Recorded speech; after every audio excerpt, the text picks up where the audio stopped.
అందరూ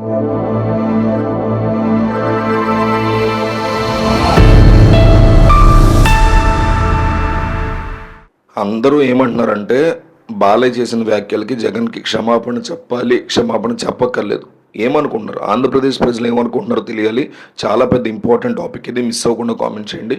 బాలయ్య అసెంబ్లీలో జగన్ మీద చేసిన సైకో అనే వ్యాఖ్యలకి క్షమాపణ చెప్పాలి, క్షమాపణ చెప్పక్కర్లేదు. ఈ రెండిట్లో ఒకటి కామెంట్ చేయండి. రీసెంట్‌గా జరిగినటువంటి ఇష్యూని అబ్జర్వ్ చేస్తే దాని మీద బాలకృష్ణ కూడా స్పందించారు. చిరంజీవి కూడా స్పందించారు. కామినేని శ్రీనివాసరావు చేసిన వ్యాఖ్యల్లో నిజం ఉందా లేదా అనేది తెలుసుకోకుండా బాలయ్య కాస్త ఆవేశపడుతూ ఆ ఆవేశంలో భాగంగా జగన్ని సైకో అనేశారు. చాలా తీవ్రమైన పరిణామంగా దీన్ని కన్సిడర్ చేస్తున్నారు అందరూ కూడా. బాలకృష్ణ వ్యాఖ్యల మీద చిరంజీవి స్పందించారు. బాలకృష్ణ వ్యంగ్యంగా మాట్లాడడాన్ని టీవీలో చూసా. టికెట్ల పెంపు మీద కొందరు నిర్మాతలు నన్ను కలిశారు. సినిమా ఖర్చు పెరుగుతూ ఉండడంతో టికెట్ల పెంపు మీద ప్రభుత్వంతో మాట్లాడాలని నిర్మాతలు కోరడంతోనే చొరవ తీసుకున్నా. అప్పటి సీఎం జగన్ ఆహ్వానం మేరకు నేను వెళ్ళాను. జగన్ సాధారణంగా నన్ను ఆహ్వానించారు. సినిమా పరిశ్రమ ఇబ్బందులను జగన్కి వివరించా. సమయం ఇస్తే అందరం వస్తామని చెప్పా. కోవిడ్ వల్ల 5గురే రావాలని చెప్తే 10 మంది వస్తామన్నా సరే అన్నారు. బాలకృష్ణకు ఫోన్ చేస్తే అందుబాటులోకి రాలేదు. నేను గట్టిగా మాట్లాడితే జగన్ దిగివచ్చారన్నది అబద్ధం. సీఎం అయినా సామాన్యుడైనా నా సహజ ధోరణిలో గౌరవం ఇచ్చి పుచ్చుకునేలా మాట్లాడతా. ప్రభుత్వ నిర్ణయం వల్ల సినిమా పరిశ్రమలకు మేలు జరిగింది.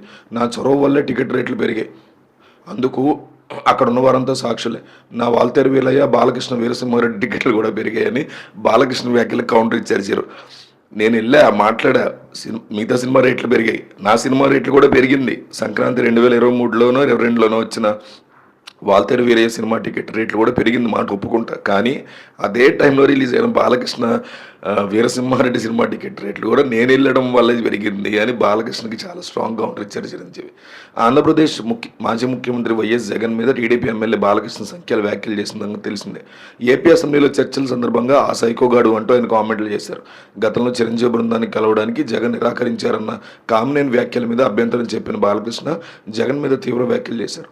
రాజకీయాలకు సంబంధం లేని ప్రభాస్, మహేష్ బాబు వంటి వారితో జగన్ని కలిసేందుకు చిరంజీవి బృందం వెళితే గేటు దగ్గర అవమానించారని కామినేని తెలిపారు. జగన్ నిరాకరించడంతో చిరంజీవి గట్టిగా అడిగితేనే అప్పుడు కలవడానికి వచ్చారని అన్నారు. కామినేని వ్యాఖ్యల మీద బాలకృష్ణ సీరియస్ అయ్యారు. సినిమా వాళ్ళు ఆ సైకో గారిని కలవడానికి వెళ్ళినప్పుడు చిరంజీవి గారు గట్టిగానే అడిగితే అప్పుడు ఆయన వచ్చారన్నది అబద్ధం అంటూ ఫైర్ అయ్యారు. ఎవరు అక్కడ గట్టిగా అడగలేదు, ఆయన ఏదో గట్టిగా అడిగితే వచ్చాడట. సినిమాటోగ్రఫీ మంత్రిని కలవమన్నట్ట. ఎవడడిగాడు గట్టిగా? అడిగితే వచ్చాడా? అడగడం ఏంటి అని ప్రశ్నించారు. సినిమాటోగ్రఫీ లిస్ట్ తయారు చేయమని నాకు కూడా ఇన్విటేషన్ వచ్చింది. నా పేరు 9వ వరుసలో పెట్టారు. 9వ వరుసలో పెట్టడం ఏంటని వెంటనే అడిగాను, ఎవడాడేసిందని. కందులు దుర్గేష్ని అడిగాను, ఎవడాడేసిందంటూ సంచలన వ్యాఖ్యలు చేశారు బాలయ్య. ఏదైనా కూడా సభా మర్యాదల్ని తొంగలో తొక్కుతున్నారు అని బాలయ్య అనేది ఈ వ్యాఖ్యల ద్వారా తెలుస్తుంది. ఇదే బాలయ్య వైసీపీలో ఉన్నా, టీడీపీలో ఉన్నా, ఇదే వైసీపీ నాయకుడు ఇట్లా మాట్లాడినా మనం ఖండించాల్సిందే.